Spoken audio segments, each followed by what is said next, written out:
தலைப்பு செய்திகள். 13 மாவட்டங்களுக்கு மண் சரிவு எச்சரிக்கை. வெள்ளத்தில் பாதிக்கப்பட்ட நாணயத்தாள்கள் மத்திய வங்கியின் அறிவிப்பு. நெடுந்தீவு கடற்பரப்பில் பெருமளவிலான வெளிநாட்டு சிகரெட்டுகள் மீட்பு. காங்கோ ருவாண்டா இடையே அமைதி ஒப்பந்தம் கைச்சாத்து. இனி விரிவான செய்திகள். பதுளை, கொழும்பு, கம்பஹா, களுத்துறை, காலி, மாத்தறை, கண்டி, மாத்தளை, நுவரெலியா, குருநாகல், கேகாலை, முனராகலை மற்றும் ரத்தினபுரி ஆகிய மாவட்டங்களுக்கு விடுக்கப்பட்டுள்ள மண் சரிவு அபாய எச்சரிக்கை 24 மணித்தியாலங்களுக்கு நீடிக்கப்பட்டுள்ளது.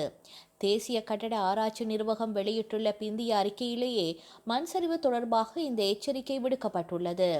அந்த அறிக்கையின் பிரகாரம் கண்டி, குருநாகல், கேகாலை மற்றும் மாத்தளை மாவட்டங்களுக்கு 3ஆம் நிலை சிவப்பு எச்சரிக்கை விடுக்கப்பட்டுள்ளது. அத்துடன் பதுளை, நுவரெலியா மற்றும் ரத்தினபுரி மாவட்டங்களுக்கு 2ஆம் நிலை செம்மஞ்சள் எச்சரிக்கையும், கொழும்பு, காலி, கம்பஹா, களுத்துறை, மாத்தறை மற்றும் முனராகலை ஆகிய மாவட்டங்களுக்கு 1ஆம் நிலை எச்சரிக்கையும் விடுக்கப்பட்டுள்ளது. இதேவேளை இன்றும் நாட்டின் சில பகுதிகளில் மழை பெய்யக்கூடும் என அறிவிக்கப்பட்டுள்ளது. வடக்கு, வடமத்திய, கிழக்கு மற்றும் ஊவா மாகாணத்தின் சில பகுதிகளிலும் மாத்தளை மாவட்டத்திலும் மழை பெய்யக்கூடும் என வளிமண்டலவியல் திணைக்களம் எதிர்வு கூறியுள்ளது. மேல் மற்றும் சப்ரகமுவ மாகாணங்களிலும் காலி, மாத்தறை மாவட்டங்களிலும் சுமார் 75 மில்லிமீட்டர் வரையான ஓரளவு பலத்த மழை வீழ்ச்சி பதிவாகக்கூடும் எனவும் எதிர்வு கூறப்பட்டுள்ளது. நாட்டில் வெள்ளத்தால் பாதிக்கப்பட்ட அல்லது நனைந்த நாணய தாள்களை எந்த ஒரு வர்த்தக வங்கியிலும் சமர்ப்பிக்கலாம் என இலங்கை மத்திய வங்கி கூறியுள்ளது. மத்திய வங்கியின் கூற்றுப்படி நனைந்த நாணய தாள்களை மக்கள் மெதுவாக பிரித்தெடுக்கவும், அவற்றை வெப்பம், ரசாயனங்கள் அல்லது இஸ்திரி பெட்டிகள் மற்றும் அடுப்புகள் போன்ற அதிக வெப்பமூட்டும் மூலங்களை பயன்படுத்தாமல் இயற்கையாக உலர வைக்கவும் அறிவுறுத்தப்படுகின்றார்கள்.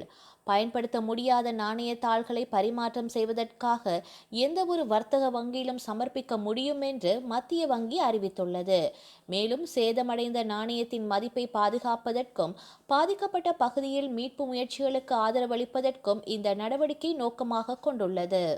நாட்டில் நிலவி வரும் சீரற்ற வானிலை காரணமாக பல்வேறு பகுதிகளில் ஏற்பட்ட வெள்ளம், மண் சரிவு மற்றும் பலத்த காற்று போன்ற அனர்த்தங்களினால் சிக்கி இதுவரை உயிரிழந்தவர்களின் எண்ணிக்கை 607ஆக உயர்ந்துள்ளது என்று அனர்த்த முகாமைத்துவ மத்திய நிலையம் தெரிவித்துள்ளது. மேலும் 214 பேர் காணாமல் போயுள்ளதாக அதிகாரிகள் உறுதிப்படுத்தியுள்ளனர். அதே நேரத்தில் நாடு முழுவதும் 5,86,464 குடும்பங்களை சேர்ந்த 20,82,195 பேர் வெள்ள பாதிப்பு, இடம்பெயர்வு மற்றும் சொத்து சேதங்களுக்கு ஆளாகியுள்ளனர். அத்துடன் 4,164 வீடுகள் முழுமையாகவும் 67,505 வீடுகள் பகுதியளவிலும் சேதமடைந்துள்ளதாக தெரிவிக்கப்படுகின்றது. சீரற்ற வானிலை காரணமாக அனர்த்தத்திற்கு உள்ளான பகுதிகளில் மனித நுகர்வுக்கு பொருத்தமற்ற உணவுப் பொருட்களை விற்பனை செய்யும் வர்த்தகர்களுக்கு எதிராக கடும் தண்டனை வழங்க நடவடிக்கை எடுக்கப்படும் என பொது சுகாதார பரிசோதகர்கள் சங்கம் தெரிவித்துள்ளது. ஏதேனும் ஓரிடத்தில் இவ்வாறான செயற்பாடுகள் இடம்பெற்றால் உடனடியாக அப்பகுதியின் பொது சுகாதார பரிசோதகருக்கு அறிவிக்குமாறு அச்சங்கத்தின் தலைவர் பிரதீப் பொரல்ல தெரிவித்துள்ளார். இதனிடையே மன்னார் மாவட்டத்தில் ஒரு வார காலத்திற்கு மாட்டு இறைச்சி, ஆட்டு இறைச்சி மற்றும் பன்றி இறைச்சி ஆகியவற்றை விற்பனைக்காக களஞ்சியப்படுத்தி வைத்திருத்தல் மற்றும் இறைச்சிக்காக விலங்குகளை வதை செய்தல் என்பன தடை செய்யப்பட்டுள்ளதாகவும் அவர் மேலும் தெரிவித்துள்ளார்.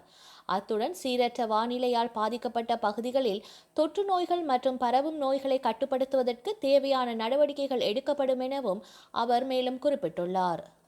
யாழ்ப்பாணம் நெடுந்தீவுக்கு தெற்கே உள்ள கடல் பகுதியில் 3ஆம் திகதி இலங்கை கடற்படை நடத்திய விசேட தேடுதல் நடவடிக்கையின் போது சட்டவிரோதமாக நாட்டிற்கு கொண்டுவர முயன்ற சுமார் 1,60,000 வெளிநாட்டு சிகரெட்டுகள், அழகு சாதன பொருட்கள் மற்றும் கைக்கடிகாரங்கள் ஆகியவை கைப்பற்றப்பட்டுள்ளன.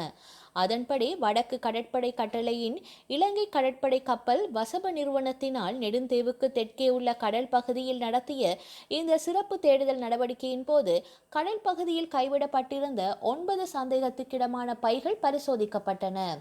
அங்கு சட்டவிரோதமாக நாட்டிற்கு கொண்டு வர முயன்ற சுமார் 1,60,000 வெளிநாட்டு சிகரெட்டுகள், 150 அழகு சாதன கிரீம்கள், லோஷன்கள் மற்றும் 10 கைக்கடிகாரங்கள் கடற்படையினரால் கைப்பற்றப்பட்டன. கடற்படை நடவடிக்கைகளின் காரணமாக கரைக்கு கொண்டு வர முடியாததால் நெடுந்தீவுக்கு தெற்கே உள்ள கடற்பகுதியில் கடத்தல்காரர்கள் கைவிடப்பட்டதாக நம்பப்படும் வெளிநாட்டு சிகரெட்டுகள், அழகு சாதன பொருட்கள் மற்றும் கைக்கடிகாரங்கள் அடங்கிய இந்த தொகுதியை கடற்படை கைப்பற்றியதுடன் மேலதிக சட்ட நடவடிக்கைகளுக்காக நெடுந்தீவு போலீஸ் நிலையத்தில் ஒப்படைக்கப்பட்டுள்ளன.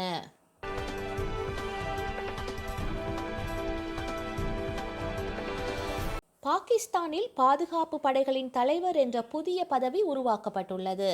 இதற்காக அரசியல் சாசனத்தின் 243வது பிரிவில் 27வது திருத்தத்தை மேற்கொள்ளும் மசோதா அந்நாட்டின் நாடாளுமன்றத்தில் நிறைவேற்றப்பட்டுள்ளது. இந்தியாவின் ஆபரேஷன் சிந்தூர் நடவடிக்கையில் கடும் பின்னடைவை சந்தித்ததால் பாகிஸ்தான் அரசு இந்த முடிவை எடுத்துள்ளது. மேலும் இராணுவ தளபதியான ஃபீல்ட் மார்ஷல் அசிம் முனீருக்கு பதவி நீடிப்பு வகையிலும் இந்த புதிய பதவி உருவாக்கப்பட்டுள்ளது. இந்த நிலையில் பாகிஸ்தானின் முதல் பாதுகாப்பு படைகளின் தலைவராக அசிம் முனீரை நியமித்து அதிபர் ஆசிப் அலி சர்தாரி ஒப்புதல் அளித்துள்ளார். இது தொடர்பாக அதிபர் அலுவலகம் வெளியிட்ட அறிக்கையில் 5 ஆண்டு காலத்திற்கு பாதுகாப்பு படைகளின் தலைவராக இராணுவ தளபதி ஃபீல்ட் மார்ஷல் அசிம் முனீரை நியமனம் செய்ய பிரதமர் சமர்ப்பித்த பரிந்துரையை அதிபர் ஆசிப் அலி சர்தாரி அங்கீகரித்துள்ளார் என தெரிவிக்கப்பட்டுள்ளது. ஆப்பிரிக்க நாடுகளான காங்கோ, ருவண்டா இடையே பல ஆண்டுகளாக மோதல் நிலவி வருகின்றது. இதற்கிடையே இந்த இரு நாடுகளின் மோதலை முடிவுக்கு கொண்டுவர அமெரிக்க அதிபர் ட்ரம்ப் மத்தியஸ்தம் செய்துள்ளார். இதில் காங்கோ, ருவண்டா இடையே உடன்பாடு ஏற்பட்டுள்ளது. இரு நாடுகளும் மோதலை கைவிட்டு அமைதிக்கு திரும்ப ஒப்புக்கொண்டுள்ளன. இதையடுத்து வெள்ளை மாளிகையில் அமெரிக்க அதிபர் ட்ரம்ப் முன்னிலையில் காங்கோ, ருவண்டா இடையே அமைதி ஒப்பந்தம் கையெழுத்தானது. இதில் காங்கோ அதிபர் பெலிக்ஸ் ஷிசேகெடி, ருவண்டா அதிபர் பால் ககாமே ஆகியோர் கையெழுத்திட்டுள்ளனர். இந்த அமைதி ஒப்பந்தத்தை தொடர்ந்து காங்கோவில் உள்ள கனிம வளங்களை அமெரிக்க நிறுவனங்கள் வெட்டி எடுக்க ஒப்பந்தமும் கையெழுத்தானது. இது ஆப்பிரிக்காவிற்கு ஒரு சிறந்த நாள், உலகிற்கு ஒரு சிறந்த நாள். இன்று பலர் தோல்வியடைந்த இடத்தில் நாம் வெற்றி பெற்று இருக்கின்றோம். உலகம் முழுவதும் நாங்கள் அமைதியை நிலைநாட்டுகின்றோம். இதுவரை யாரும் கண்டிராத அளவில் போர்களை நாங்கள் தீர்த்து வருகின்றோம். இதுவரை 8 போர்களை தீர்த்து விட்டேன். மேலும் இன்னொரு போரை தீர்க்க முயற்சி நடக்கின்றது. அது ரஷ்யா உக்ரைன் போர். அதனை நிறுத்த நாங்கள் மிகவும் கடினமாக உழைத்து வருகின்றோம். கனிமங்களை வெட்டியெடுக்க மிகப்பெரிய அமெரிக்க நிறுவனங்களின் சிலவற்றை இரு நாடுகளுக்கும் அனுப்புவதில் நாங்கள் ஈடுபட்டுள்ளோம். அனைவரும் நிறைய பணம் சம்பாதிக்க போகிறார்கள் என அதிபர் ட்ரம்ப் தெரிவித்துள்ளார். பெல்ஜியம் நாட்டை சேர்ந்த சிறுவன் லாரன்ஸ் சிமன்ஸ், குட்டி ஐன்ஸ்டீன் என்று அழைக்கப்படும் லாரன்ஸ் தனது 11வது வயதிலேயே இளங்கலை இயற்பியல் பட்டத்தை பெற்றார். அடுத்த ஆண்டே அதில் முதுகலை பட்டத்தையும் பயின்றார். இந்த நிலையில் முனைவர் பட்டத்திற்காக போலாரன்ஸின் சூப்பர் ஃப்ளூயிட்ஸ் மற்றும் சூப்பர் சாலிட்ஸ் என்ற தலைப்பில் ஆய்வு கட்டுரையை அவர் சமர்ப்பித்தார். அதாவது மிக குளிர்ந்த சூழலில் எலக்ட்ரான் மற்றும் அணுக்களின் நடத்தை எப்படி இருக்கும் என்பதை பற்றிய ஆழமான ஆய்வு அது. இதன் மூலம் உலகிலேயே மிக இளம் வயதில் முனைவர் பட்டம் பெற்ற சாதனைக்கு சொந்தக்காரராக அவர் மாறியுள்ளார். இதற்கிடையே அமெரிக்கா, சீனாவில் உள்ள முன்னணி தொழில்நுட்ப நிறுவனங்கள் பல்வேறு சலுகை வழங்கி அவருக்கு வேலை அளிக்க முன் வந்துள்ளன. ஆனால் அதனை மறுத்த அவர், சூப்பர் மனிதர்களை உருவாக்குவது, மனிதனின் ஆயுட்காலத்தை அதிகரிப்பதே தனது கனவு என தெரிவித்துள்ளார். வரலாற்றில் இன்று